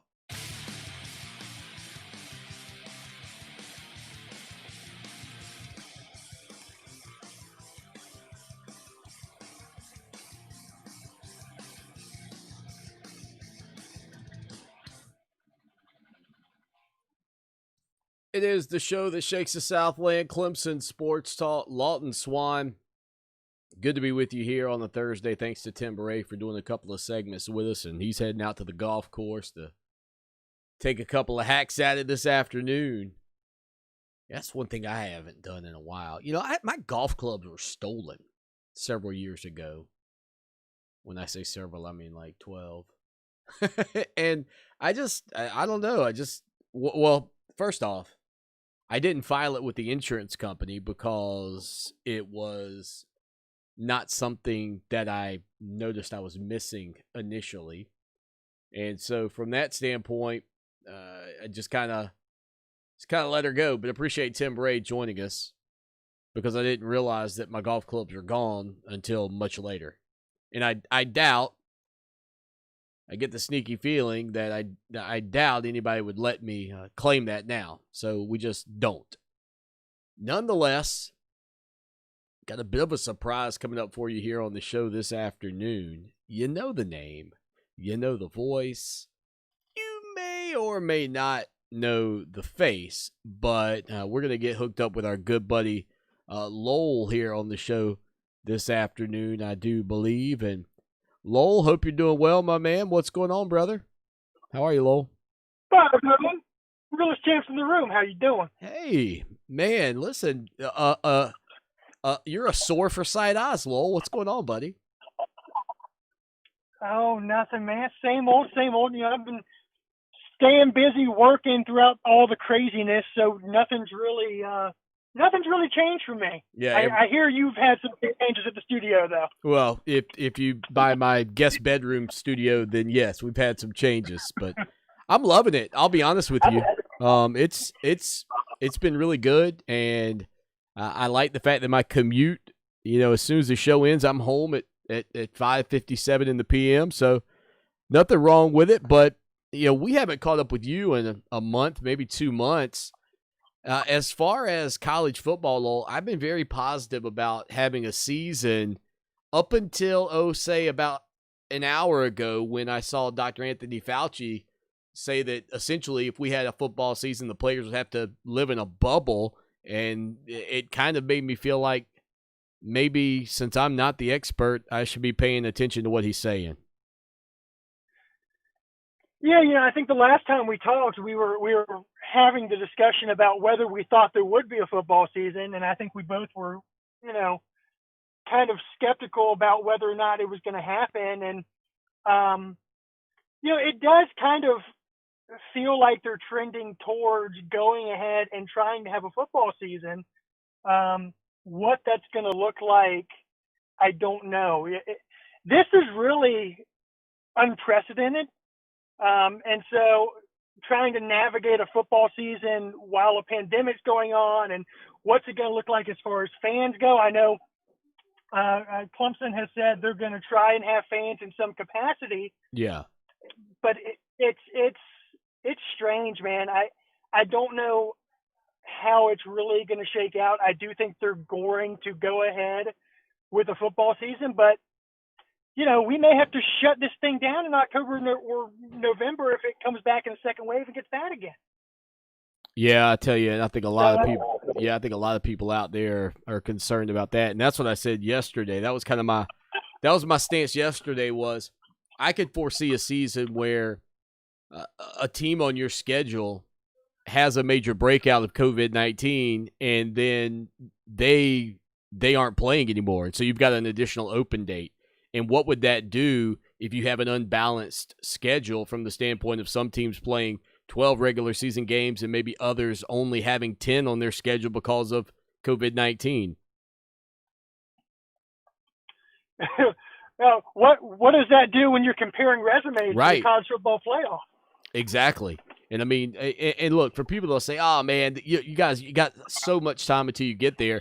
The Atlantic Coast Conference put out a press release earlier today, and you can go to ClemsonSportsTalk.com and check that out. The ACC kickoff is going to be conducted virtually. We'd already seen the SEC announce that news as well. So those are events that were taking place in the back half of July, now shelved for the foreseeable future. I don't know, man. It's one of the things that I think we're going to have to adjust to. Everything is going to be virtual for a while.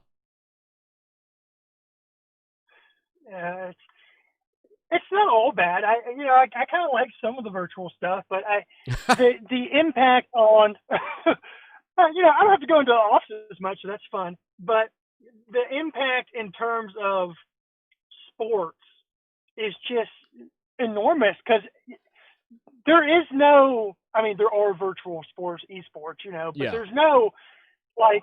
There's no way to play a football game virtually unless you're just going to have Clemson and Ohio State lock up on NCAA 14 to determine who wins the national championship. Oh, God, no. Say it ain't so. But tell me this. I mean, one of the big question marks is fans and fans in the stands. And I know that Dan Radakovich was talking yesterday feeling like they were going to go ahead with getting people into Death Valley for these ball games.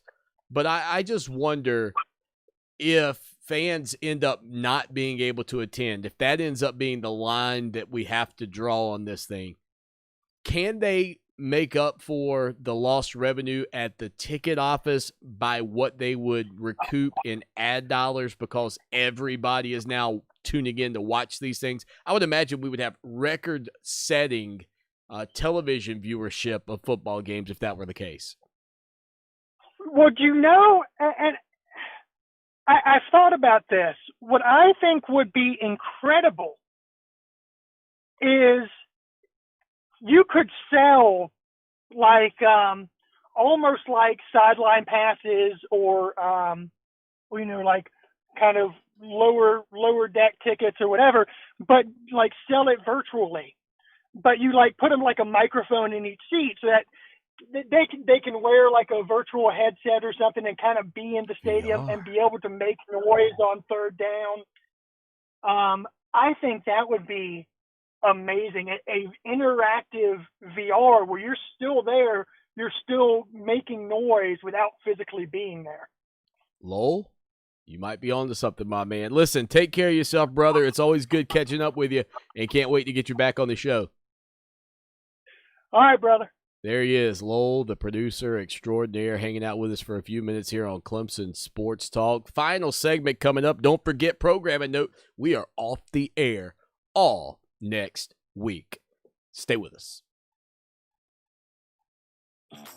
Fake Doctors, Real Friends. It's the Scrubs Rewatch podcast with Zach Braff and Donald Faison. So we're going to do it like this. Every week, we'll be coming to you talking about the next episode of the show. And we'll hope that you'll watch it along with us because that's kind of the idea. Join these Hollywood besties as they interview former cast members, directors, and even show creator Bill Lawrence about the wild nights, weddings, and everything leading up to this cult classic TV show. And they'd be like, we just saw your movie. And I'd be like, oh, cool. Thank you. Thank you for going.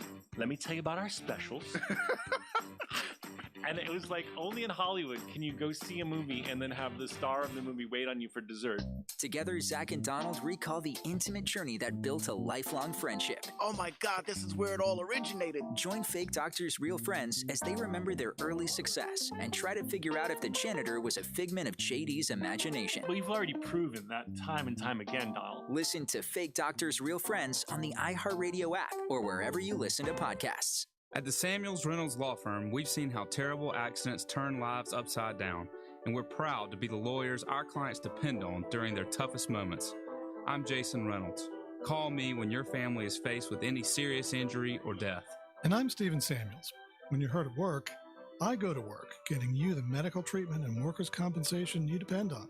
We have the experience and passion you need when you need it most. Samuels Reynolds. True injuries, true lawyers. 779-4000.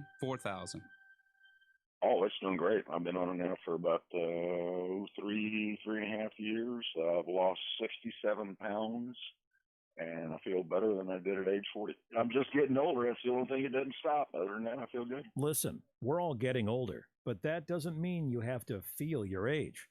Are you ready to turn back the clock? It's 2020, and there's never been a better time to start looking and feeling young again. Introducing Andro400.com. Andro400.com has proven solutions to help melt belly fat, increase mood and memory, increase energy, and bring that spark back to your love life. Visit Andro400.com or call 888-400-0435 to see which product is right for you. Try the safe and natural way to start feeling and looking your best. And there's nothing to lose with an industry-leading 90-day money-back guarantee. Visit andro400.com or call 888-400-0435. If it's a plumber that needs to make the trip, call 732-DRIP. The staff at Metz Plumbing holds itself to the highest standards possible. Therefore, they guarantee each and every job they complete. Metz Plumbing is also fully licensed and insured. So when it comes to plumbing, you can be assured that one number will guarantee you the best. That number is 732-DRIP. One call that guarantees it all. 732-DRIP or visit MetzPlumbing.com. Metz Plumbing, 732-DRIP. The American Red Cross urgently needs blood and platelet donations and asks donors to schedule an appointment to give now. Every 2 seconds, someone in the United States needs blood. Your blood donation is critical and can help save lives. Please, schedule an appointment today. Download the Blood Donor app, visit redcrossblood.org, or call 1-800-RED-CROSS today. You can make a difference. For victims of drunk and drug driving, our grief is unique, but you are not alone. MAD is here to help. Call our 24-hour victim helpline at 877-MAD-HELP or visit mad.org. That's MADD.org. Fox Sports Radio 1400. Online at foxsportsradio1400.com. On your phone with the iHeart Radio app and on hundreds of devices like Alexa, Google Home, Xbox, and Sonos. An iHeart Radio station. What have you done for me lately? It's a fair question. Just don't lose sight of the bigger picture. Don't forget history. Lucky for us at Clemson, the answer to the questions, what have you done for me lately, and what have you done always, are the same.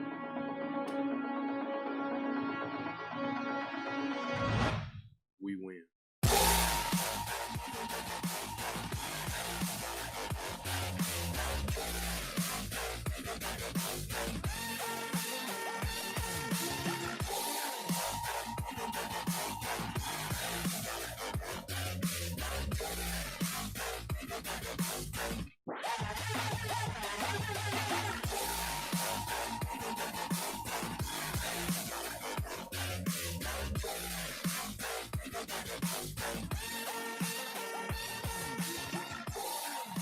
Final segment on a Thursday afternoon. Lawton Swan hanging out with you here. The show that shakes the Southland, Clemson Sports Talk. Again, good catching up with my buddy Lowell. Bada boom, he's in the room. Lowell, the producer extraordinaire. It's been far too long. We need to get him on the show more often. Again, we are off all next week. I really think I may have only mentioned it once the first 3 days of the week. So just letting you know. We're off all next week. Don't be wondering what happened to it. Well, you can wonder what happened to us, but just know we're giving you an advance notice. That's where we are. Again, your website, ClemsonSportsTalk.com. We won't be completely off the grid, though. There will still be updates over there, and we've got articles and insight and analysis. Man, it's even though there's not much going on, it's still very busy because we've done so many interviews, and we're trying to get those out to you as well, again, over on ClemsonSportsTalk.com. So earlier I mentioned the display at Clemson that is so impressive. And, you know, from the standpoint of Clemson and what they've done, you know, being able to really set themselves apart from a lot of the teams and a lot of programs around the country by their facilities, there is a new... I don't know, I guess a display is what you would call this, kind of highlighting Clemson's national championships and their runs to the college football playoff. But I think what's most impressive about it, in all honesty, is how real to life the mannequins look that are dressed in these Clemson uniforms. So I'll try to show you that. And see, you can see Isaiah Simmons there, Trevor Lawrence, you got Cleveland Farrell, you got Hunter Renfrow. And, I mean, they've done a good job just with the accessories. And, again, we retweeted this.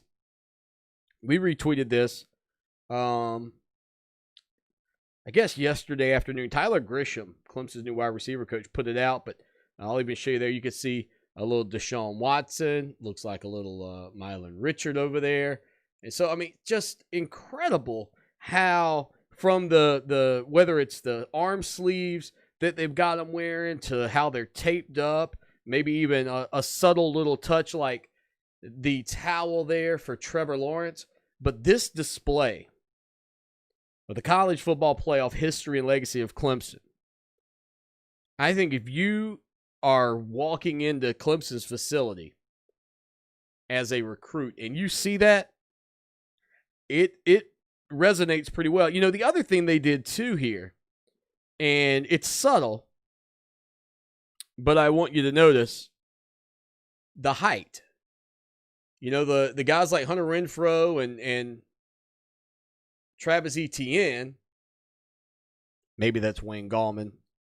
I'm not sure. I don't see anything that would definitively tell me like a certain arm sleeve or anything. But from that standpoint, you look at it and you go, that there's so much that they put into those to make them look like the players. Like I can see the athletes that aren't in these mannequins in the mannequins. So if you didn't get a chance to see that, head over to our Twitter account when you get time. Never while you're driving.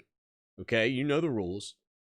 Or go back and watch this video. Hopefully it came across okay over on Facebook, YouTube, and or Twitter if you got a chance to watch it there. But, man, just another little, a subtle update, but it really goes a long way. And I don't know, you know, I've when you look at the success that Clemson's had, and I don't think anybody believes it's going to slow down anytime soon, I think that if you start to think about, man, you get another one of these, you got to keep adding to this stuff. That's the problem, right? It's like it's almost you become like a hoarder. Clemson's a hoarder of college football success right now.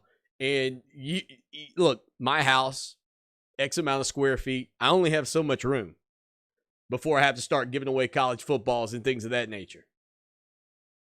Before I have to start giving away Clemson Sports Talk t-shirts, etc. You know, things like that, these giveaways that we've got going on over on our Facebook page. Clemson's kind of like that right now on the gridiron. All the success. Oh, Gamecocks are like, gag. Barf, Swanee, I don't like it. I don't want to hear that. Makes me want to throw up. I respect you. I know. You want to barf. I get it. Here's the thing. Taking a look at it all from that standpoint, no matter how much it punches you in the gut, and this is a thing that I think Clemson fans are recognizing that, man, there's so much. Like, and again, the confusion. I hate this. I didn't even get a chance to talk with Tim Bray about this. We've talked about this since day one with, you know, the 2015 season team that played in the 2016 national championship game that actually lost to Alabama, but won in the 2017 national championship game, what was the 2016 national championship. And you've got all these displays in Death Valley with the year you're in the college football playoff. In 20 years, people are you think you're confused today? Just wait. Wait about 20 years. People will look up there and go, now, did they win the title in the 2016 college football playoffs? No, son, that was the 2017. But I thought they were the 2016 champs. Yeah, they were. 2016 and 2018, kid. We got a great graphic coming up over on social media a little bit later, one we tweaked just earlier today from the merger of the NFL in 1966 by comparison to AP champions in college football. It is crazy. We got to get out of here. Until tomorrow, as always, y'all take care now. And go Tigers! Clemson Sports Talk with Lawton Swan on Columbia's home for sports, Fox Sports Radio 1400. Now, Columbia's most dependable traffic, sponsored by Pope Davis Tire and Automotive, home of the best tire prices in Columbia, guaranteed. Fox Sports Radio 1400 traffic. A wreck on I-26 westbound right in the heart of Malfunction Junction. Also a tie-up 378 at I-20. The 103.5 FM WVOC traffic tip line number is 343-1055. This report is sponsored by Compassion International. We're all feeling the weight of COVID-19, but for kids in poverty around the world, things are becoming desperate. Join Compassion International and provide for a family in poverty.